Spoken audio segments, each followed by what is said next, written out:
عمران خان جو ہے نا وہ ان کا کبھی ایک موقف ایک سٹانس رہا ہی نہیں.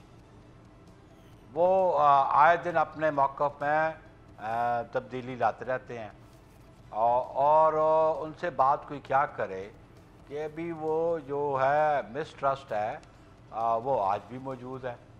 وہ کبھی کہتے ہیں گورنمنٹ سے بات کرتے ہیں، کبھی کمیٹی بناتے ہیں، کبھی کمیٹی توڑتے ہیں، کبھی اپنی پارٹی کے کسی ایک بندے کو اختیار دیتے ہیں، کبھی دوسرے کو دیتے ہیں. کل کی ایک نئی سٹیٹمنٹ آ گئی ہے، میں پیٹرن ان چیف ہوں، میں گائیڈ کروں گا. تو بات یہ ہے کہ لیٹ ہم فیس دی ٹرائلز. وہ بھی لوگوں کو بند کرتے رہے ہیں اور لوگوں نے عدالتوں سے ریلیف لی ہے. بھلا وہ الزام لگائے کہ مجھ پہ جھوٹے مقدمات ہیں، لیکن یہ پروسیکیوشن کو اسٹیبلش کرنا ہوگا، یہ ان کو اپنی صفائی دینی ہوگی. ابھی تک وہ ابھی جو کنوکٹڈ آدمی ہیں وہ 190 ملین پاؤنڈ والے کیس میں کنوکشن ہے اور بڑی اپرنٹ اس میں ایویڈنس ہے.